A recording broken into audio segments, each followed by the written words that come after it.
No episódio de hoje eu conversei com o Daniel Saleng, ele mesmo que participou do segundo episódio aqui do podcast. A gente conversou um pouco sobre a história dele, como que ele foi quando ele conheceu o Job Should Be Done e como que ele está aplicando o Job Should Be Done enquanto Product Manager na Ambler. Esse foi um episódio que foi gravado por uma ferramenta diferente do que a gente estava acostumado e a gente vai seguir melhorando a qualidade do áudio daqui para frente, beleza? Então fiquem agora com a gravação. Eu sou o Pedro Vargas e bom episódio para você. A ideia é fazer um papo bem parecido com o que a gente fez com o Nico Sala no último episódio. O que eu sei do Daniel é que hoje ele trabalha na Ambler, trabalha dentro da equipe de produto, mas eu sei que muita coisa já aconteceu antes, né, Daniel? Você já criou uma startup? Como é que foi isso? Trabalhou em alguma empresa antes? Eu não estou muito lembrado do que aconteceu. Conta aí pra gente, que já a gente chega no ouro da conversa, que é quando você conheceu o Job Should Be Done. Perfeito, Pedro. Então, antes de trabalhar na Ambler, né, eu trabalhava numa outra empresa de hospedagem, isso há alguns anos atrás, acho que em 2011, 12, e surgiu a oportunidade de trabalhar no que viria a ser um spin-off, que seria um produto de automação de marketing, que seria usado por aquela empresa, a RedHost na época, mas que também viria a ser comercializado para quem quisesse contratar uma ferramenta de automação de marketing. E ao contrário das diretrizes hoje, cada vez mais conhecidas, né, a gente começou desenvolvendo o produto. A gente não conversou com clientes, a gente não aplicou Customer Development, quase nada de pesquisa, e partiu muito para a solução já, né? E com isso, inevitavelmente, a gente não conseguiu expandir e ter de fato clientes, né? A gente conseguia fazer as pessoas testarem esse produto, né, de automação de marketing, mas não conseguia converter elas em clientes. E com o tempo, a gente decidiu dar foco a outros projetos e parar esse. E no momento em que ele foi parado, várias reflexões vieram à tona, assim, tanto do time quanto minhas, né, de que havia algo ali fundamentalmente errado com esse projeto. Até uma curiosidade, o Felipe, que participou do terceiro episódio, ele entrou no meio dessa história aí do Root, esse projeto, esse produto de automação de marketing aí que acabou não vingando. Foi assim que eu conheci ele. Eu tô rindo aqui porque sempre os nomes são em inglês, né? É meio bizarro isso. Por que foi em inglês? Você lembra? Curiosidade.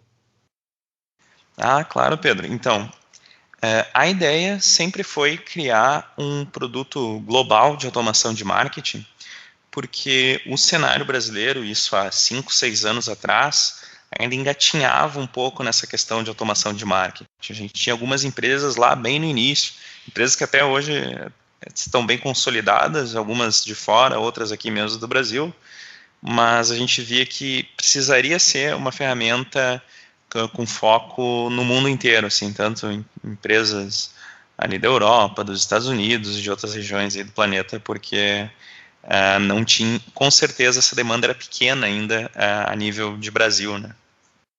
Uhum. Eu perguntei isso justamente porque eu imaginava que era um produto global, assim, mas você estava aqui do Brasil mesmo, né? Sim, o time inteiro era aqui do Brasil mesmo. E você trabalhava com produto na época mesmo ou era outra coisa? Então, aí a história fica um pouco interessante. Eu comecei trabalhando como engenheiro de software, né? Antes de ser gerente de produto, eu era engenheiro mesmo, programava muito em C Sharp. E no início do projeto, esse foi meu principal foco, assim, eu atuava diretamente nele, assim, com o desenvolvimento, como dev.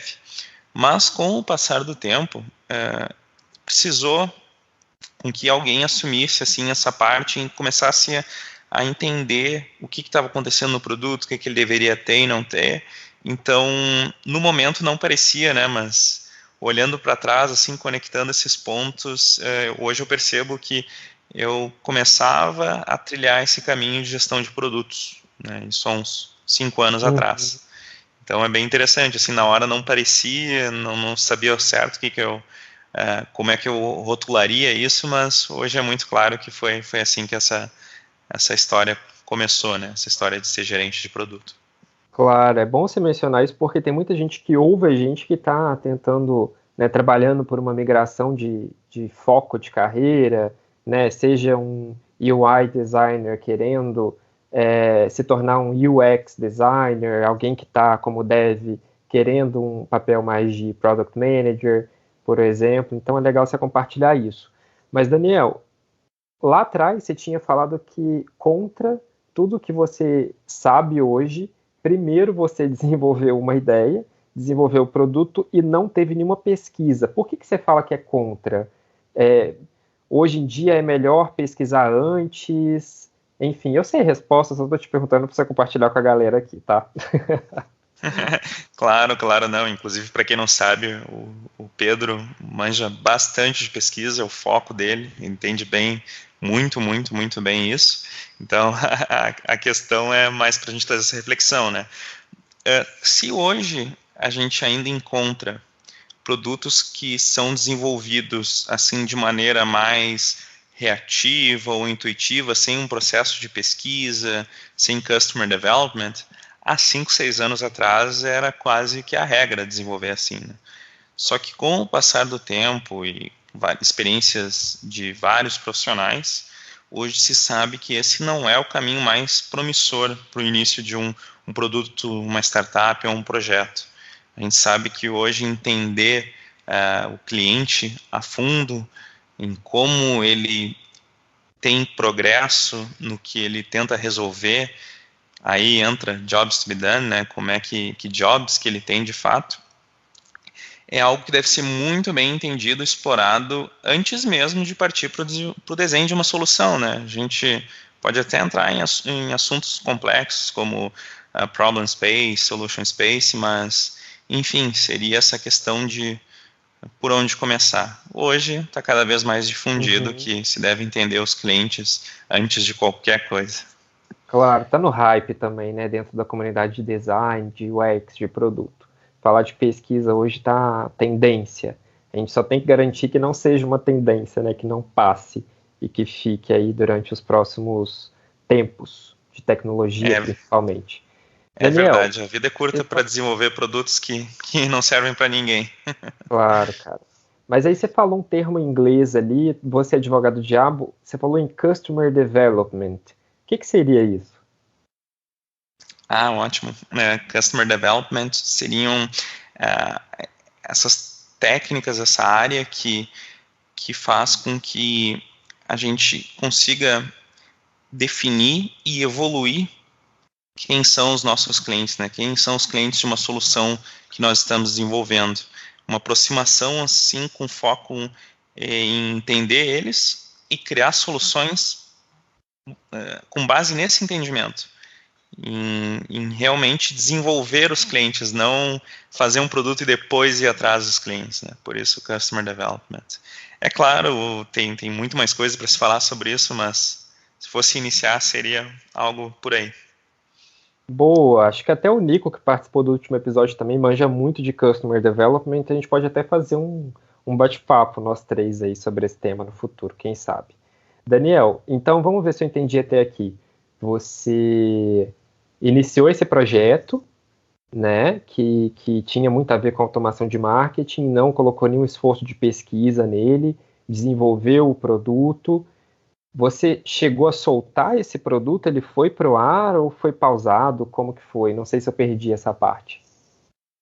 Isso, então, ele esteve sim no ar, inclusive um número considerável de pessoas testou o produto, conseguiu se cadastrar e tal, mas nunca a gente conseguiu atingir uma grande quantidade de clientes, né? A gente nunca conseguiu tomar corpo, assim, a parte do negócio desse produto. Então, por essas e por outras razões, a gente decidiu pausar o projeto, que hoje até ainda é utilizado para fins internos, mas a parte de se cadastrar, de criar a conta ali e conseguir usar, já está desativada. Se alguém tem curiosidade, pode acessar aí, seria root de rota.to.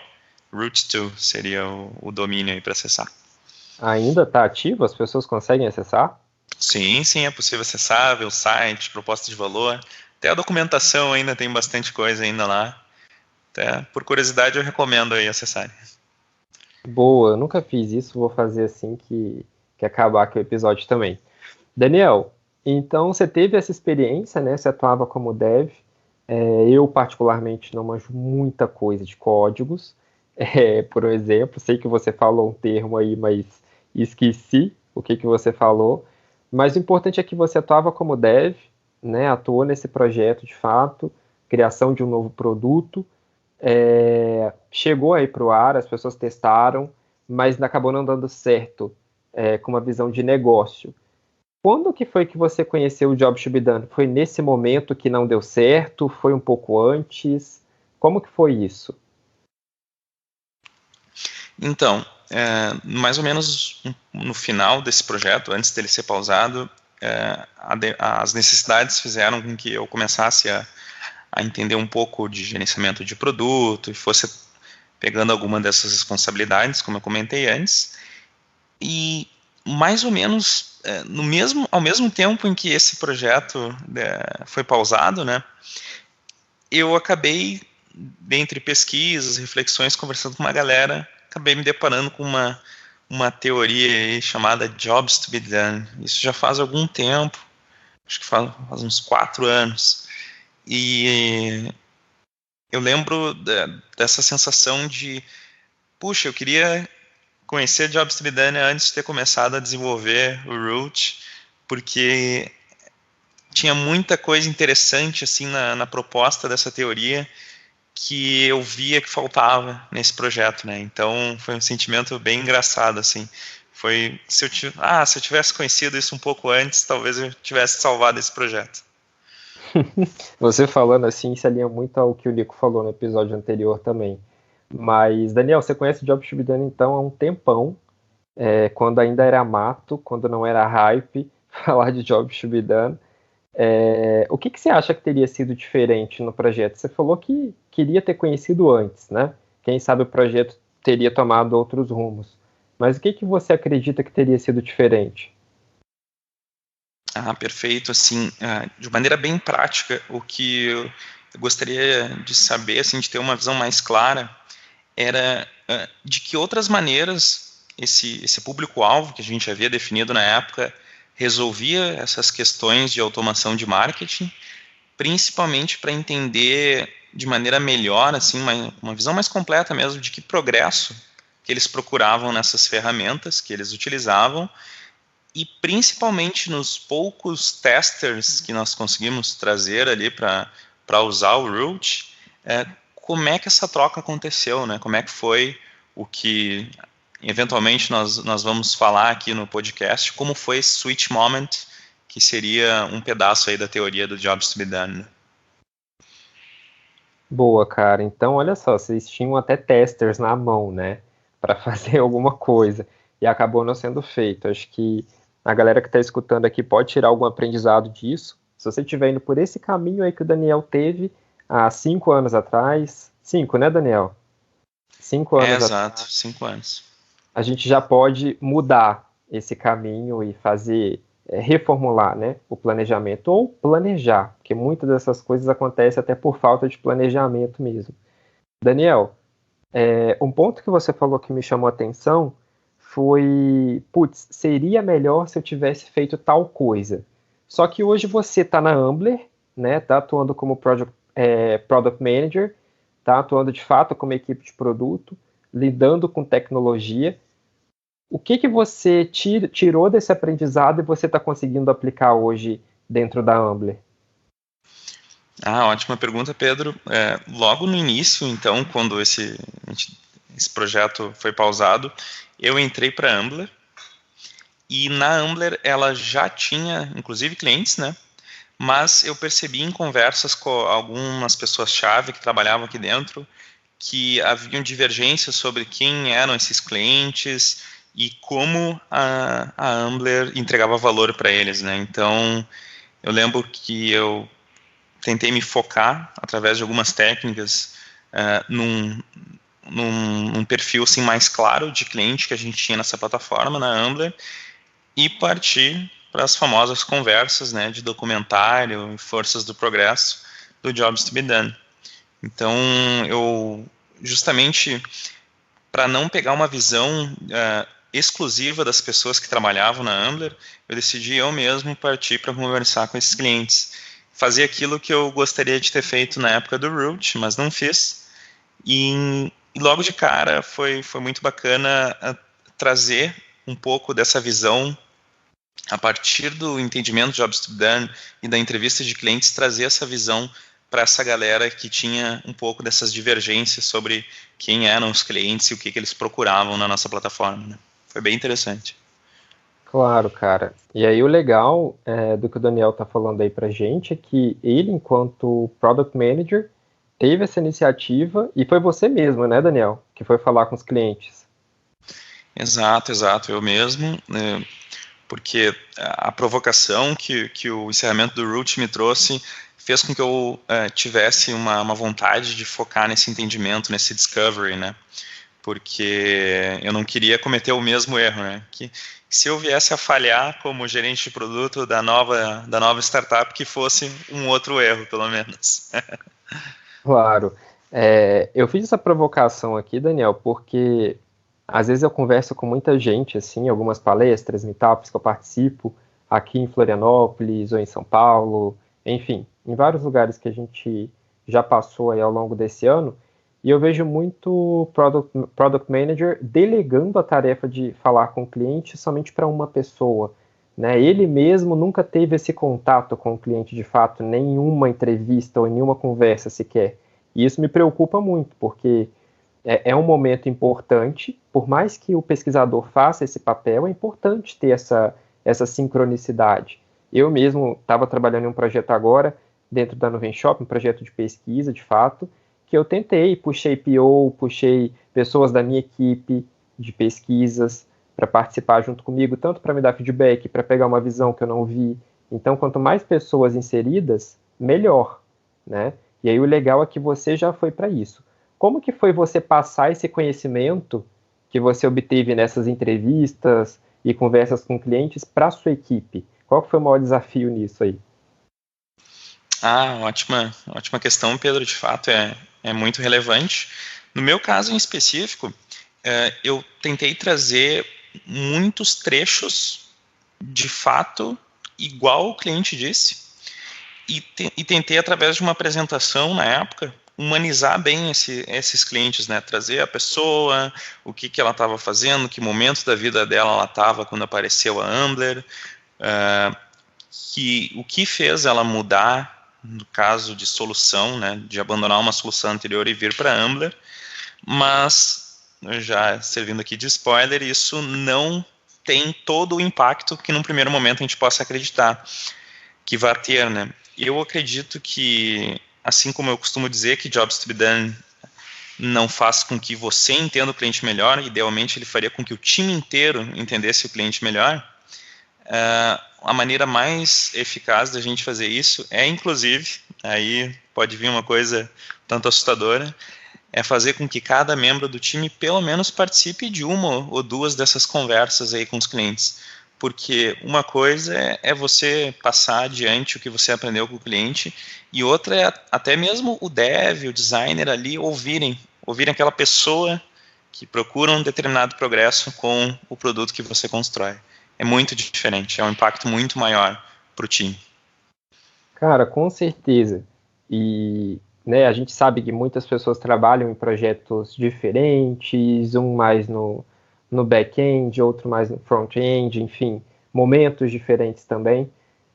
Se não der para essas pessoas todas, né, participarem de alguma conversa ao vivo com o cliente, a gente tem a opção hoje, enfim, várias plataformas, né, permitem que a gente grave a conversa com o cliente. Claro, aí você entrevistando o cliente, conversando com ele, é preciso pedir a permissão do cliente manter isso tudo registrado, né? Mas ainda a gente tem esse recurso. Então, se uma pessoa da equipe não conseguiu de nenhuma forma participar de uma conversa, ela pode assistir depois, né? Então, isso hoje fica muito, muito simples. Daniel, teve algum projeto específico ou alguma situação que você lembra, assim, muito nítido na sua cabeça, que Jobs to be Done fez a diferença dentro da equipe de produto aí na Ambler? Com certeza, Pedro, com certeza.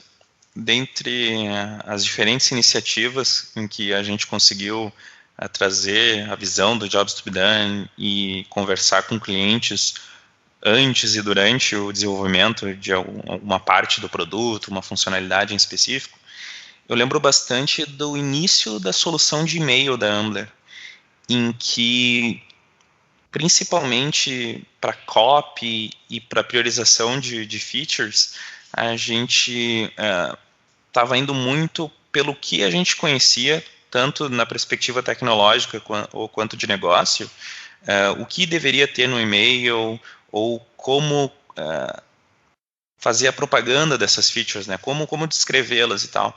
E esse processo foi muito interessante porque o time estava aberto assim, a participar, então ele pôde observar que até mesmo as palavras que os clientes utilizavam para descrever uma solução de e-mail, em que situações eles usavam essas palavras, era um bocado diferente do que o time estava pensando. Então, isso serviu tanto para a gente divulgar melhor esse produto, quanto para priorizar o que deveria ter inicialmente ou não. Assim, foi muito, muito interessante. Boa, cara. Teve alguma feature, alguma funcionalidade, recurso, sei lá, alguma mudança de plano no produto específica que foi feita porque você teve acesso à teoria de Jobs to be Done e conseguiu conversar com clientes com esse mindset? Teve algo assim que você lembra? Sei lá, um botão que a gente criou e mudou a vida do cliente, por exemplo. São sempre histórias assim, né? Tipo um botãozinho de nada, inocente, que mudou toda a história e deixou a vida do cliente mais produtiva. Tem alguma coisa assim? Então, ao longo do desenvolvimento, inclusive dessa solução de e-mail, a gente decidiu focar em clientes da Ambler que gerenciavam muitas contas de e-mail. E eu lembro muito claro de um comportamento que a gente decidiu investigar. A gente chegou num número, de maneira quantitativa, através das nossas ferramentas de analytics, que alguns de nossos clientes que tinham muitas contas de e-mail, num determinado dia, alteravam as senhas dessas contas de e-mail. Isso causou uma estranheza assim da nossa parte, né? Por que será que eles trocaram as senhas de todas essas contas aqui de um domínio? E daí a gente decidiu conversar com as pessoas, aplicar Jobs to be Done, e a gente descobriu que, para alguns casos, trocar a senha desses e-mails não era trocar a senha dos e-mails, era desativar um cliente inadimplente desse nosso cliente.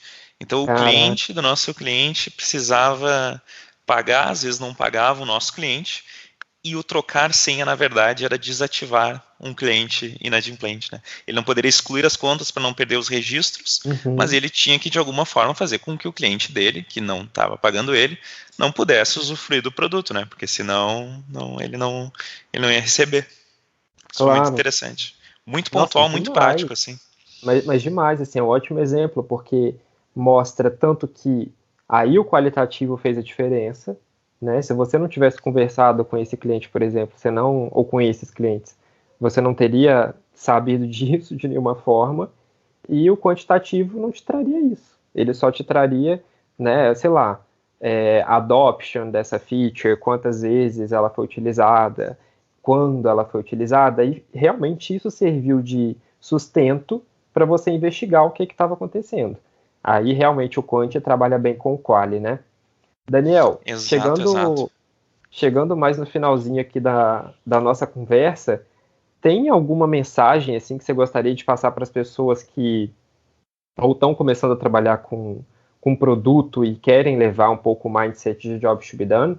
Tem algo que você acha interessante compartilhar à frente a tua experiência lá com o projeto que acabou não dando certo, com o teu desempenho aí na Ambler e com tudo que você escuta dentro da área de produto de Jobs to be Done? Claro, Pedro. Uma coisa que me vem bastante à mente é que, enquanto gerente de produto ou enquanto um time de produto, é fundamental que a gente entenda como os clientes acabam conhecendo, mudando e utilizando a nossa solução. Então, um exercício muito interessante de se fazer quando a gente está nessas posições é conversar com esses clientes que usam a nossa solução há algum tempo, mas não há muito tempo, né? Se eu chutasse uma quantidade de dias, eu diria aí que pegar clientes que usam a gente há 30 ou 45 dias e conversar com eles tentando reconstruir essa história em como se deu essa descoberta da solução que a gente trabalha e a utilização dela. Tem muitos insights aí e, é claro, no início talvez a gente não consiga levantar tantos, não consiga descobrir tanta coisa, mas a prática tende a melhorar isso, tende a fazer com que a gente descubra mais coisas e principalmente coisas bastante acionáveis, como aconteceu com a questão do e-mail lá e do trocar de senha que a gente comentou antes. Show! Eu não vou nem... Na verdade, eu vou pedir, mas você acabou compartilhando tanta coisa importante aqui com a gente, tantas definições que vai fazer com que a galera que está escutando acesse o Google aí, à medida que está escutando o podcast, para procurar algumas coisas. Vou perguntar porque faz parte do nosso ritual aqui do podcast. Daniel, você tem alguma indicação de artigo, vídeo, alguma campanha publicitária que você viu que é super massa, que faz a galera pensar diferente?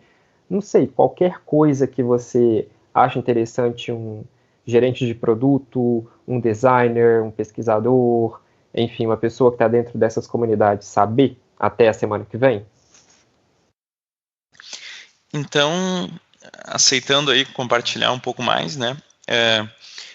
Tem um texto no Medium, que inclusive eu escrevi, que conta talvez um pouco mais em detalhes essa minha experiência com a ferramenta, essa que acabou não indo para frente com Jobs to be Done. No nosso site ali é possível encontrar. Se não me engano E quando eu percebi, meu CEO estava entrevistando clientes, conta um pouco dessa história.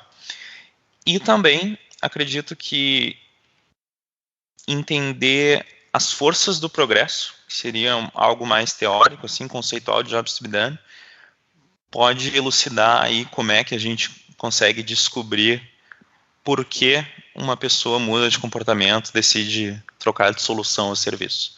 Acho que esses dois aí devem trazer bastante insights aí e despertar a curiosidade de quem está procurando entender Jobs to be Done. Boa, esses links vão estar no nosso Medium, né? A gente tem como se fosse um artigo lá no Medium que chama podcast, então é só você entrar aí jtbd.plus, você vai cair dentro do nosso Medium e lá você vai conseguir ver esse podcast. Lá você vai ter todos os links, episódios passados, enfim, tudo que a gente fala aqui. Daniel, muito obrigado pela tua participação. Espero que tenha sido legal para você também revisitar um pouco do teu passado aí. Para a gente foi incrível aqui escutar esses aprendizados, reforçar alguns conhecimentos e abrir nossa mente. Muito obrigado e está super convidado aí a falar sobre as forças de progresso, né? Já que você falou aqui e deu a seleção de casa para a galera, a gente pode trazer esse tema aqui no futuro. Ótimo, quem sabe, né, a gente conversa em específico sobre isso, mas eu que tenho a agradecer, Pedro, muito obrigado mesmo pelo convite. Eu gosto de conversar um pouco aí sobre a minha experiência com Jobs to be Done, com gerenciamento de produto, e ficamos aí à disposição para a galera que elas comentarem, que tiverem de dúvidas, podem escrever lá no nosso Medium, nos artigos, deem um jeito aí de entrar em contato com a gente, que a gente está disposto a compartilhar ainda mais conteúdo sobre isso.